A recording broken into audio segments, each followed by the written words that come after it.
Kementerian Pertanian dan Industri Makanan Malaysia sentiasa cekna dalam memastikan kelancaran dan kelangsungan rantaian bekalan makanan, termasuk menguruskan isu lambakan yang disediakan melalui pasar segara terkawal Lembaga Pemasaran Pertanian Persekutuan FAMA.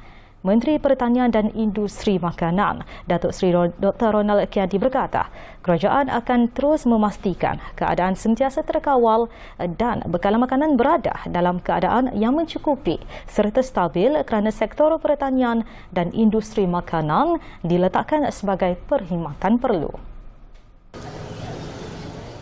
Datuk Seri Dr. Ronald dalam satu kenyataan berkata, sebanyak 76,869 surat kebenaran telah dikeluarkan MAFI untuk sektor pertanian tidak formal termasuk aktiviti rantaian pembekalan dan pemasaran berkaitan keperluan makanan kepada petani, penternak, nelayan, pengusaha kecil B40 serta pengusaha mikro asas tani.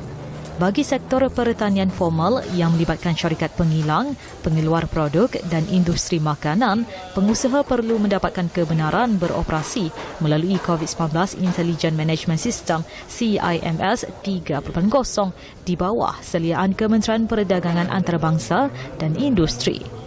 FAMA juga mewujudkan bilik gerakan yang beroperasi dari 8 pagi hingga 7 malam bagi memastikan kelancaran aktiviti pemasaran hasil pertanian semasa pelaksanaan sekatan penuh fasa pertama.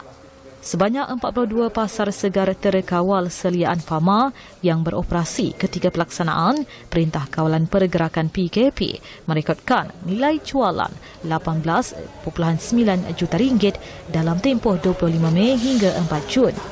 Pasar berkenaan memberi ruang kepada 348 petani dan 6,879 usahawan untuk memasarkan produk ketika pelaksanaan PKP serta dalam masa yang sama memberi akses pilihan kepada pengguna untuk mendapatkan barangan keperluan dengan penjimatan antara 5 dan 20%.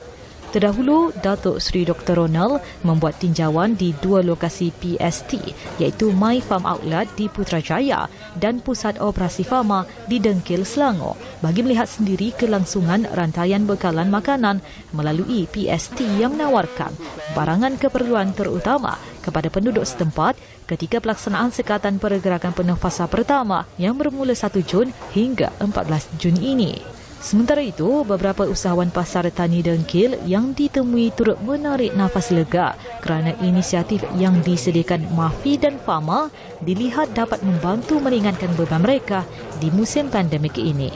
Terus terang cakap memang PKP yang ketiga ni, pasal saya pernah berniaga di sini juga masa PKP yang pertama tu, tapi ada susut lah dalam 20% ke 30% susut lah. Pasal PKP yang ni longgar sikit, ada peniaga berjalan pun boleh berniaga lagi, tapi okeylah, tak ada masalah. Tapi bagi kami, pasal kami ni tak ada tempat lain, jadi alhamdulillah okey saja.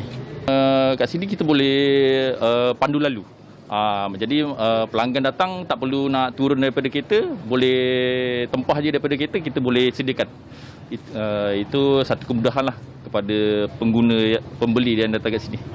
Bagi petani yang menghadapi masalah memasarkan hasil pertanian, boleh melayari portal FAMA Feedback System atau hubungi talian hotline FAMA.